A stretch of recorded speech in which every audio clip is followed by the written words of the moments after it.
Vamos lá. Seguindo a nossa apresentação, nós vamos falar um pouquinho agora sobre o justnaturalismo racionalista.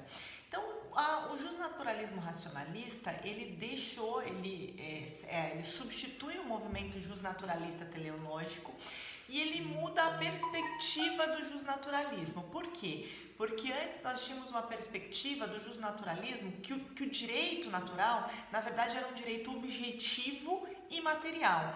E a perspectiva trazida pelo justnaturalismo racionalista é no sentido de que essa doutrina, ela se torna subjetiva e formal. E aqui eu coloquei um conceito da professora Maria Helena Diniz, que ela fala o seguinte: o direito tornou-se subjetivo enquanto radicado na regulação do sujeito humano, individualmente considerado, cuja vontade cada vez mais assume o sentido de vontade subjetiva e absolutamente autônoma. Então, a gente abandonou essa característica de sagrado do direito. A gente inicia essa era do direito racional, que dura mais ou menos entre 1600 e 1800, e a principal característica dela é justamente a influência na teoria jurídica dos sistemas racionais, tá? Isso vai dar origem também ao Estado moderno, porque há uma ruptura, né? Um afastamento do Estado da religião.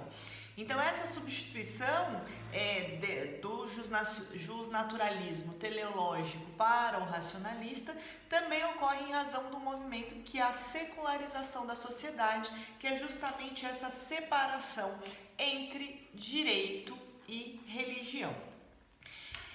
Então, o que acontece? Com a teoria teleológica, qual que era o modelo de direito natural? A contemplação à autoridade religiosa. Agora, o fundamento era ético-bíblico. Agora não. Agora a gente passa a perceber o direito natural pelo estado da natureza, e esse direito natural passa a poder ser reproduzido laboratorialmente, pelo uso da razão. Ou seja, a gente tem um novo critério para aferição, para averiguação do direito natural, que é essa questão da funcionalidade que está presente lá no raciocínio de Kant, que a gente vai falar mais para frente. Essa concepção de direito natural é uma concepção dedutiva. Por quê? Porque as normas de conduta, elas têm esse critério, então elas são deduzidas aí do ordenamento jurídico. Há uma grande influência nesse justnaturalismo racionalista dos pensamentos matematicistas, então das ciências da natureza, a matemática. A legitimidade desse sistema se fundamenta na razão, justamente na exatidão matemática e na concatenação das proposições. É uma base de movimento antropocêntrica, e esse movimento, como eu já disse para vocês lá na fase introdutória, ele justifica, ele dá uma base teórica para as revoluções liberal-burguesa. Por quê? Porque ele traz esse valor da igualdade, da liberdade, igualdade e fraternidade. E esses valores que foram incorporados aí, que foram, na verdade, utilizados para contrapor o poder absoluto da monarquia, tá? Seguindo aqui, o que se passa a questionar? Como proteger a vida das transgressões? Há uma necessidade do quê? De uma organização racional da ordem social. Para a gente entender melhor a evolução do pensamento do justnaturalismo racionalista, a gente vai fazer o quê? Um passeio histórico, né? Nós vamos voltar aí e fazer um breve relato sobre os principais entendimentos dos defensores dessa teoria, até a gente chegar em Immanuel Kant. Então, o que a gente tem? Eu comecei aqui falando para se falar em justnaturalismo racionalista, eu preciso lembrar da corrente contratualista. E aqui eu trouxe um conceito de Miguel Reale, deixa eu ver qual obra, a obra é Fundamentos do Direito.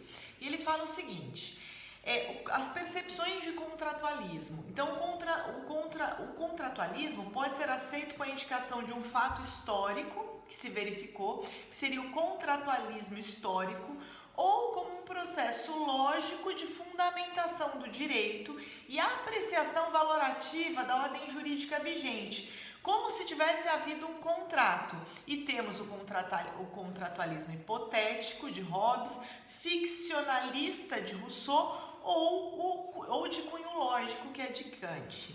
Então o Miguel Reale ele já começa falando, ligando essas correntes contratualistas ao justnaturalismo, né? Então, independente dos objetivos, que a gente vai ver que essas correntes contratualistas, muitas vezes elas tiveram como escopo como que eu posso dizer? Uma reação ao movimento que estava vivendo na sociedade, né? Afinal, direito, fatos sociais, aí já estou adiantando uma crítica do movimento justnaturalista, eles andam juntos. Então, muitas vezes, as teorias que nós temos no âmbito do direito, elas servem para quê? Justamente para contrapor um momento social que está sendo vivido. Então a gente vai começar falando da filosofia de Grotius, que entende a natureza do ser humano como genuinamente social, dividindo o direito em duas categorias: jus voluntário, que é o decorrente da vontade divina, e o jus naturale, decorrente da essência do ser humano no sentido de viver em sociedade. Então, para esse autor, o direito natural seria o princípio da razão. Locke, né, por sua vez, afirma que o direito natural, então Locke comparando, voltando naquela nossa dicotomia entre direito natural e direito positivo, o Locke fala que o direito natural é mais justo que o direito positivo, porque o direito positivo se mostra complexo, ambíguo. Para o referido autor, as leis naturais se encontram na natureza. E como que eu vou descobrir essas leis naturais? Pelo uso da razão. Locke entende que o homem, no seu estado de natureza, ele viveria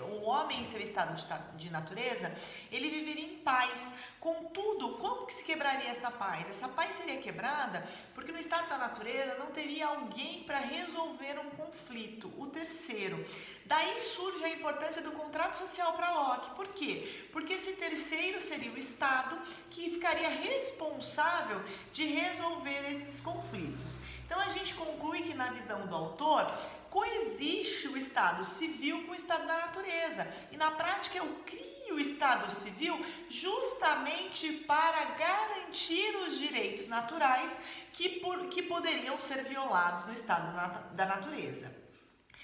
Agora, quando a gente fala de Hobbes, Spinoza e Rousseau, eles já têm uma perspectiva um pouquinho diferente do ser humano. Eles falam o seguinte, que a natureza do ser humano seria asocial. Então, eles fazem uma análise sobre uma perspectiva individualista do ser humano. O que é o contrato social para Rousseau? O contrato social para Rousseau é uma explicação valorativa da ordem política, um processo prático para resolver a questão da legitimidade dos governos em uma comunidade de homens livres, ok? Agora, quando a gente fala em Hobbes, o que a gente pensa? O Hobbes ele fala o seguinte, que as leis naturais, morais, elas incluem no ser humano essa necessidade de autoconservação e defesa do quê? De uma ordem política social garantida por um poder coercitivo absoluto. Hobbes, o que acontece? Para Hobbes, o ser humano no estado de natureza viveria constantemente em guerra. Então, ele tem que firmar um pacto social justamente para afastar a anarquia e desordem caso não fossem observadas as leis naturais. Então a gente percebe claramente que Hobbes tenta justificar o quê? O poder absolutista. Então ele coloca assim, eu fiz uma citação que é do professor Eduardo Bittar, Guilherme de Assis de Almeida, de curso de filosofia. E aí eles colocam, quando eles mencionam essa explicação sobre Hobbes, eles fazem a seguinte questão: a ditadura de um é preferível à ditadura de todos. E instaura o estado de guerra em condição natural do convívio é do estado violento que Hobbes mais procura se afastar, defendendo um modelo segundo o qual o justnaturalismo corresponde a obedecer às leis civis emanadas do soberano e a ele se submeter de modo irrestrito, alienando-lhe todos os direitos e liberdades. Então percebam essa conotação aqui, esse paralelismo entre a justificação das correntes contratualistas para justificar o Estado e aqui a questão do momento histórico vivido na sociedade. Agora, Rousseau, o que acontece? Para Hobbes, então, no estado de natureza, o homem vivia em constante guerra, então por isso ele teria que abrir mão aí de sua liberdade em favor de um poder soberano absoluto que garantisse essa conservação. Rousseau ele já tem uma perspectiva diferente. Ele fala que no estado de natureza o homem é bom, porém, segundo Rousseau, ele é corrompido pela sociedade. Logo, para ele não há autoridade entre o ser humano e outro. E a gente firma esses pactos sociais justamente para garantir o quê? A igualdade e a liberdade dos contratantes. Então essa percepção, quando a gente analisa a doutrina de Rousseau, a gente percebe que essa percepção sobre o conceito de justiça ela é negativa, no sentido de não prejudicar os outros. Agora, quando a gente vai falar um pouquinho de Spinoza ele traz uma perspectiva um pouquinho diferente sobre essa questão. Então ele foca na questão da liberdade física. Então ele busca a definição de bem e mal em observância à natureza humana, ou seja, aquilo que permite a sua autoconservação. E aí eu coloquei uma citação aqui que é justamente do Danilo Marcondes, explicando a história da filosofia. Então ele coloca aqui o seguinte, deixa eu localizar, Miguel Reale, pera só um minutinho que eu me perdi. Aqui, ó. O homem livre se caracteriza, por sua vez, como aquele que sabe contemplar a substância infinita, reconhece a necessidade do curso natural das coisas. Aqui, então, a gente falou um pouquinho sobre o pensamento de Locke, sobre o pensamento de Hobbes, sobre o pensamento de Rousseau, sobre o pensamento de Spinoza, e agora a gente vai chegar no pensamento de Kant. Então, foi da obra de Kant que esse justnaturalismo, racionalista, atinge o seu apogeu. Porque esse autor, ele abordou com uma maior profundidade alguns temas. Então aqui, o que eu coloquei para vocês? Que o criticismo transcendental de Kant, ele procura conciliar o quê? O empirismo e o idealismo, redundando em um racionalismo que reorienta os rumos da filosofia moderna e contemporânea. Porém, o que a gente não pode deixar de falar, e o que a gente tem que falar, é a contribuição da teoria racionalista à ciência do direito. Por quê? Porque no que tange ao conceito de sistema. Então, essa noção de sistema que nós temos hoje, ela foi oriunda dessa doutrina racionalista. E por quê? Primeiro porque a questão da razão. Então, é uma teoria que tem que se legitimar, que ela se legitima justamente pelo uso da razão. Então, é exatidão lógica, concatenada, organizada, e bem como essa análise crítica. E isso trouxe, na verdade, a possibilidade de a gente criar uma metodologia especial para a análise do direito. Aqui eu coloquei uma menção do professor Tércio Sampaio Ferraz Júnior, na qual ele cita Pufendorf. E aí Pufendorf ele fala aí justamente sobre essa questão do sistema, e o Pufendorf, segundo o professor Tércio Sampaio, pode ser considerado o grande sintetizador aí dos sistemas de sua época, dele partindo as linhas básicas que vão dominar o direito, inclusive até o nosso século. Tá bom? Então agora a gente vai dar uma paradinha e na sequência a gente vai voltar com o justnaturalismo na perspectiva de Kant e a análise crítica dessa teoria.